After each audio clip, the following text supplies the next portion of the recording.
Hi and welcome back. We often like to talk to you here about specific security issues, and today we have a new one for you which has come to our attention as the number of layoffs, job losses, people leaving has increased over the last number of months.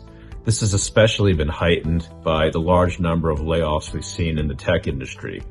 However, as people leave, there's definitely security concerns from within the company that need to be considered. Please stick around if you'd like to learn more.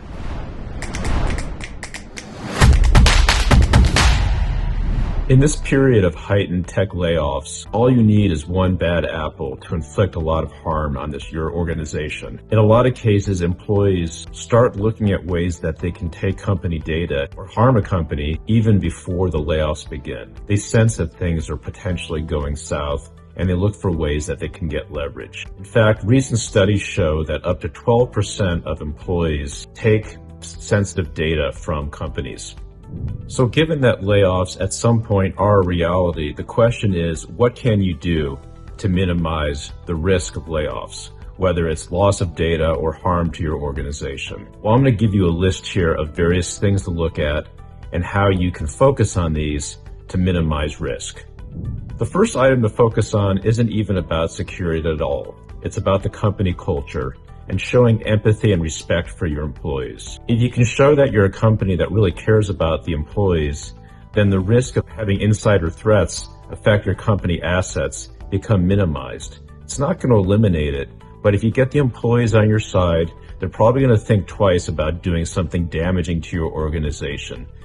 The second item to focus on in order to minimize insider threats is to have collaboration across all the departments in your organization. You do not want this to be a single department effort. Every single department needs to understand what the risks are when an employee goes, or if the employees get word that there's layoffs coming. You want to have processes and procedures in place, and you want to have thought it through. You want to understand where all of the risks are and make sure that there's a process in place for every single aspect. The third item that you really want to consider is how to prevent data and code loss. As mentioned prior, this is an issue which happens across 12% of the employee population, so it's very real. This is also something that needs to be attacked from the systems level. There are applications that can be put in place from a security point of view that will help you know if there's unusual behavior happening with data movement. This will tell you if things are out of the norm. It looks for unusual patterns from employees, and it can give you hints of what's going on before there's real harm impacted. This is something that you want to focus on with your IT department or your IT consultants.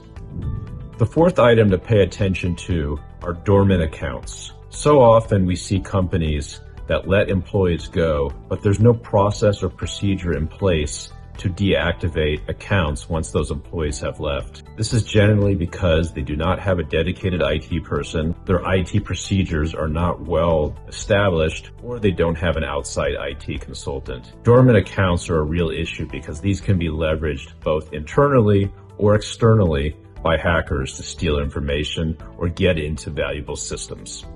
The fifth item is to be mindful of security gaps. This is something that we tend to harp on a lot, and it's because it's real.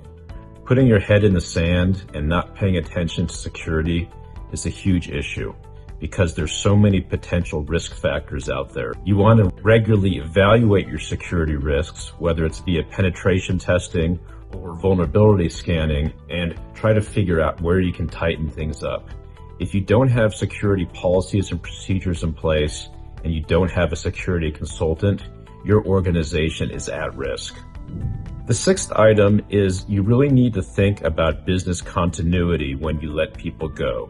So what is that role of the individual that will be leaving, or in some cases individuals, and how can that be filled? A perfect example of how this did not happen was with the recent layoffs that happened at Twitter, now called X. Huge numbers of employees were left, and departments were literally vacant of any employees whatsoever. This hugely impacted their business continuity and consequently has affected their bottom line.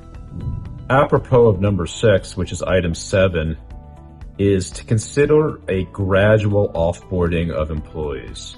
Now, sometimes in the case of a large layoff, this simply isn't possible, But when you're looking at business continuity and how to make sure you're protecting business assets and continuing to deliver on your company values to your customers, it's really important to make certain that core processes continue to run.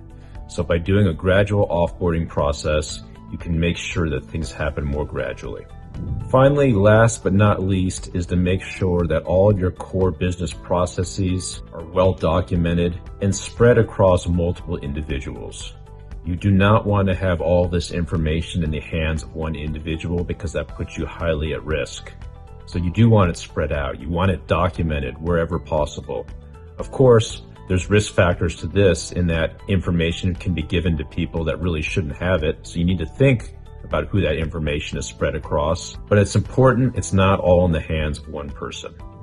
If you'd like to learn more about how we can help you mitigate your security risks, please reach out to us at the information below.